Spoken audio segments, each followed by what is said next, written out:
नमस्कार दोस्तों। पिछले कुछ दिनों में कोलकाता के ऐसे माहौल बन चुके हैं जिसे देखकर लगता है कि ममता बनर्जी जो है अपना कुर्सी छोड़ने वाली है। अब ऐसा हो भी क्यों ना, क्योंकि लोग जो है उसके खिलाफ प्रोटेस्ट कर रहे हैं कि किसी भी क्रिमिनल को छोड़ा नहीं जा सकता। अगर वो रेप करता है तो उसे सज़ा ज़रूर मिलनी चाहिए। लोग प्रोटेस्ट कर रहे हैं और यहाँ पे लगातार कोशिश किया जा रहा है दादागिरी द्वारा कि इसको किसी तरीके से बंद कर दिया जाए। रेप हुआ, उसके बाद लोगों ने प्रोटेस्ट किया और वहीं पे कुछ गुंडे मवाली आकर उस पूरे हॉस्पिटल में तोड़फोड़ करते हैं और उसके साथ साथ प्रोटेस्ट जो कर रहे थे उन पर गंदे तरीके से पिटाई करते हैं, जिसके बाद पुलिस को वहाँ पे आंसू गैस छोड़नी पड़ती है। तब जाके वो गुंडे जो है वहाँ से भागते हैं। आखिर ये गुंडे थे कहाँ? यहाँ पे एक और बात कि संदीप घोष जो है वो लगातार कोशिश कर रहे हैं कि किसी न किसी तरीके से इस हॉस्पिटल वाले केस को बंद कर दिया जाए। देखिए, होता यही है हर साल, हर हर दिन इस बिहार में, झारखंड में, कोलकाता में, ओडिशा में, बेंगलुरु में, हर जगह हर सेकंड किसी ना किसी लड़की का रेप हो रहा है। लेकिन हम 2 दिन के लिए अपने खून को खौलाते हैं, 2 दिन के लिए हमें मोटिवेट हो जाते हैं कि, लेकिन 2 दिन के बाद ये आउटरीच खत्म होता है, फिर से वही हाल हो जाता है। आपने देखा था निर्भया केस, अगर विक्टिम था उसे फांसी दिएगा, उसके बाद लोग जो है शांत हो गए और उन्हें सोचने लगे कि तुरंत कोई ना कोई कानून बन जाएगा जिसकी वजह से पूरी औरत जाति जो है वो सेफ रहेगी। लेकिन हुआ नहीं। होगा यही कि लोग सोशल मीडिया पे #AllMenRape और दारू बंद का नारा लगाएंगे और 2 दिन के बाद फिर वही भूल जाएंगे। लेकिन असली जड़ क्या है इस पूरे मामले का, उस तक नहीं पहुंचेंगे। देखिए, मैं मानता हूं कि असली जड़ जो है वो हमारे देश के कुछ नेता ही हैं। देखिए, क्योंकि हमारे पास जितने भी नेता हैं उनमें इस बार की संसद में बता दूं फैक्ट आपको, 46% नेताओं पर कोई ना कोई केस के हमारे पास दाग है। मतलब किसी पे मर्डर का केस है, किसी पे रेप टू मर्डर, किसी पे अटैम्प्ट टू मर्डर, और लगभग 170 MPs ऐसे हैं जिन पे, मतलब एक MP पे लगभग 5-6 केसेस। अब ऐसे MPs को चुनता कौन है? आप ही लोग तो चुनते हो। एक्चुअली हम चुनते हैं वैसे नेताओं को जो हमारे राज्य को, हमारे एरिया को आगे बढ़ाए। लेकिन अगर वो रेपिस्ट निकल जाए, अगर वो मर्डरर निकल जाए, तो फिर क्या ही हम लोग सुरक्षित रहेंगे और क्या ही सोच पाएंगे कि महिला सो सुरक्षित रहेगी। और लोग कहा करते थे कि महिला का शासन होगा तो महिला जो है सुरक्षित रहेगी। लेकिन ममता बनर्जी ने वो भी प्रूव कर दिया कि नहीं, ऐसा बात नहीं है। एक महिला के शासन में महिला सुरक्षित नहीं रह सकती। और ये पिछले 10 दशकों में ममता बनर्जी ने बहुत अच्छे तरीके से प्रूफ किया है। और साथ ही ममता बनर्जी के जब आप बयान सुनेंगे तो उनका बयान यही होता है कि कुछ भी हो जाए, लड़की ही गलती हो सकती है, हमारे पार्टी की गलती नहीं हो सकती। एक्चुअली क्या है कि लड़की जो है वो बच्चन थी। लड़की को बाहर नहीं घूमना चाहिए था इतनी रात को। लड़की को छोटे कपड़े नहीं पहनने चाहिए। आजकल की लड़कियां लड़कों से बात कर रही है, स्ट्रेंजर से बात कर रही हैं।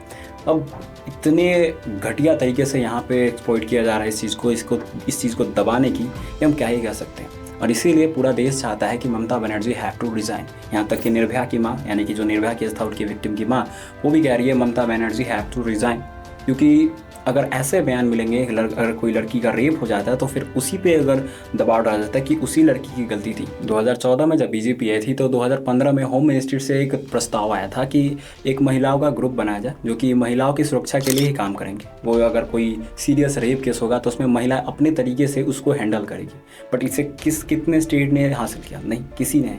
एक्चुअली शर्म आती है कि उस देश में जहाँ पे नारी को भगवान का रूप माना जाता है, नारी को दुर्गा माता का रूप माना जाता है, और जिस बंगाल में दुर्गा पूजा फेमस होता है, और उसी बंगाल में आज नारी के साथ अत्याचार हो रहा है और नारी को कमज़ोर समझा जा रहा है। क्योंकि अगर होता कि नारी अगर मजबूत है तो प्रस्ताव बिल्कुल एक्सेप्ट किया जाता सभी राज्यों द्वारा। सभी राज्यों में कोई ना कोई ग्रुप होता वुमेन का, जो कि वुमेन में जो केसेस आ रहे हैं जैसे रेप केसेस, मर्डर केस, इनको अपने तरीके से हैंडल करती। लेकिन नहीं, कोई भी स्टेट ने इसको प्रस्ताव को स्वीकार नहीं किया। देखिए, ये आउटरीच चलते रहेंगे, कुछ दिनों तक चलेंगे, फिर सभी लोग अपने अपने कामों में बिजी हो जाएंगे। 10 दिन में एक और नया ट्रेंड आ जा रहा है, 10 दिन में एक और नया ट्रेंड आ जा रहा है, तो उसी तरीके से लोग ट्रेंड बदलेंगे और फिर अपने अपने काम में बिजी हो जाएंगे। कौन याद रखेगा कि किसका रेप हुआ, किसका कितना घाटा हुआ? जब अपने पे बीतती है तब तो पता चलता है ना।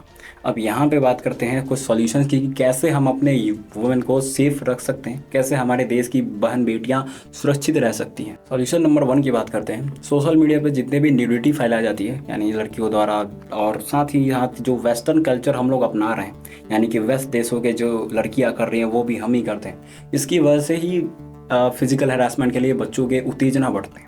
और एक्चुअली हमारे देश में पॉर्न वीडियो बंद होने के बावजूद भी लोग जो है इसको देखते हैं, और इसकी वजह से कई न जाने कई सारी बहन बेटियां जो है वो सुरक्षित नहीं है, और इसे बंद करना सबसे बड़ा हमारा काम है। और साथ साथ वल्गरिटी, आजकल गाने बन रहे हैं, आजकल जो फिल्म बन रही है जैसे कबीर सिंह और एनिमल, ऐसे मूवीज़ को बढ़ावा लोग दे रहे हैं, और इसकी वजह से ही हमें लगता है कि ये सबसे ज़्यादा रेप केसेस आ रहे हैं। दूसरा, जब भी रेप होता है या फिर कोई भी कांड होता है अगर लड़का लड़की का, तो सबसे ज़्यादा ब्लेम लड़कियों पर लगाया जाता है कि लड़की जो है अच्छी नहीं थी। इसे मानना सबसे बड़ी गलती है, क्योंकि एक बार याद रखिएगा, कभी भी कोई भी चीज़ होता है उसमें सबसे, जब तक हमें पता ना चल जाए अच्छे से कि कौन जिम्मेवार है, केवल लड़की जिम्मेवार नहीं होती, लड़के भी जिम्मेवार होते हैं। और तीसरा सॉल्यूशन है, रेपिस्ट को पॉलिटिकल सपोर्ट देना बंद कीजिए। देखिए, कहीं ना कहीं देखा जाए तो राम रहीम जो है लगातार कुछ दिनों से बाहर घूम रहे हैं। उसके साथ साथ 46% नेताओं पे कोई ना कोई मर्डर और रेप का केस फंसा हुआ है, और अगर नेता लोग नहीं करते तो उनके बेटे जो है वो